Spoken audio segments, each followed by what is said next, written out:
Everyone, अस्सलाम वालेकुम। आज मैं आपसे ड्रेस विद मैचिंग पर्स की दूसरी वीडियो शेयर करूंगी।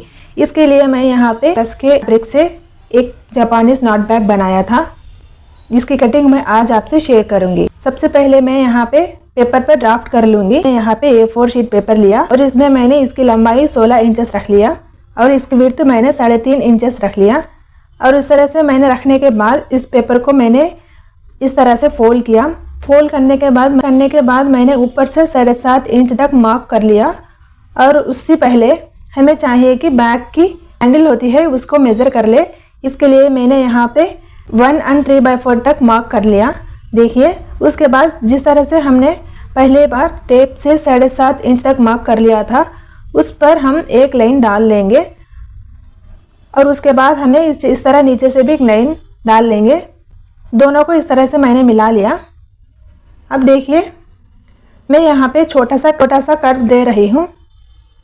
उसके बाद मैं यहाँ पे नीचे भी कर्व दे रही हूँ। इससे हमारे बैग की शेप बनेगी। देखिए, मैंने अब ऊपर और नीचे दोनों पार्ट को कट कर लिया और पेपर ओपन करने के बाद इस तरह से दिखेगा। अब हम इसकी एक तरफ की हैंडल को कम कर देंगे। मैं ऊपर से 3.5 इंच या मार्क कर रही हूँ और उसके बाद मैं इस तरह से ड्रा करके रख लिया। हम इसकी 3.5 इंच या फिर उससे कम या ज़्यादा भी रख सकते हैं।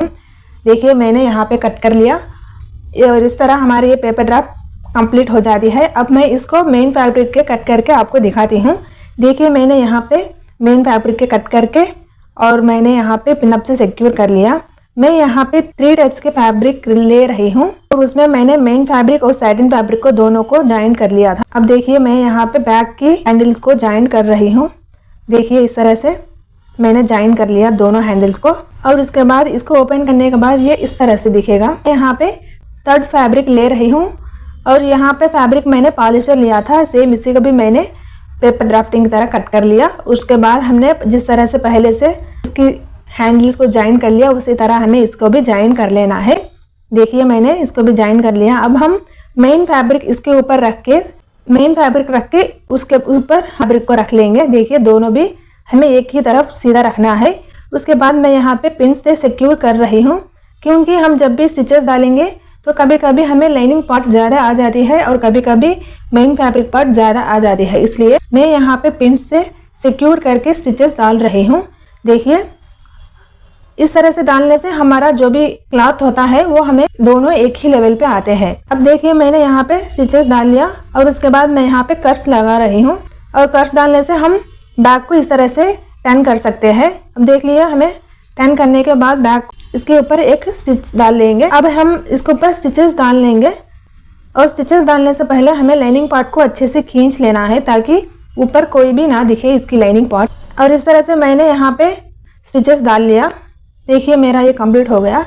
अब मैं यहाँ पे देखिए, मैंने यहाँ पे दोनों पार्ट को इस तरह से रख लिया बैग को और उसके बाद मैं यहाँ पे लाइनिंग पार्ट को अलग कर रही हूँ और फैब्रिक क्लॉथ को अलग कर रही हूँ। उसके बाद जिस तरह से हमारी बैग की शेप है उसी के शेप में हमें एक लाइन स्टिचेस डाल लेना है।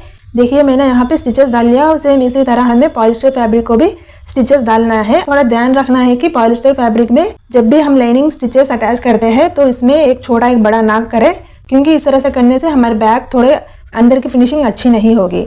देखिए, मैंने यहाँ पे दोनों को स्टिचेस डाल लिया। अब हम ऊपर जिस तरह से हम ऊपर छोड़े थे इसके बैग के हैंडल्स को, उस तरफ से हमें बैग को सीधा कर लेंगे। देखिए, मैंने यहाँ दोनों हाथों रख के बैग को सीधा कर लिया। इस तरह से ये दोनों सीधा कर लिया। उसके बाद हम इसके हैंडल पार्ट को स्टिचेस डाल लेंगे और इसमें स्टिचेस डालने के लिए मेरे पास 3 आइडियाज है। उसमें से सबसे पहला मेरा दोनों को फोल्ड कर ले और फोल्ड करने के बाद इस तरह से पिन से सिक्योर कर ले। सिक्योर करके हमें एक स्टिचेस डाल लेना है, जिस तरह से मैं यहाँ पे डाल रही हूँ।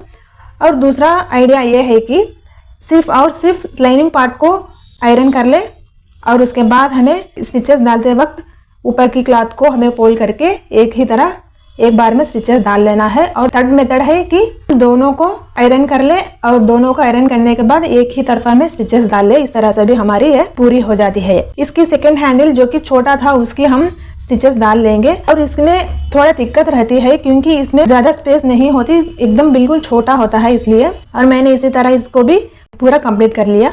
देखिए, हमारी ये बैग अब कंप्लीट हो जाती है। और इस तरह से मैंने इस बार भी अपने ड्रेस के अकॉर्डिंग से सेम पर्स बना लिया है। वीडियो अच्छी लगी तो वीडियो को लाइक करें और शेयर करें और अपने चैनल को सब्सक्राइब करें। फिर मिलेंगे दूसरी वीडियो में। दुआ में याद रखें। Bye bye.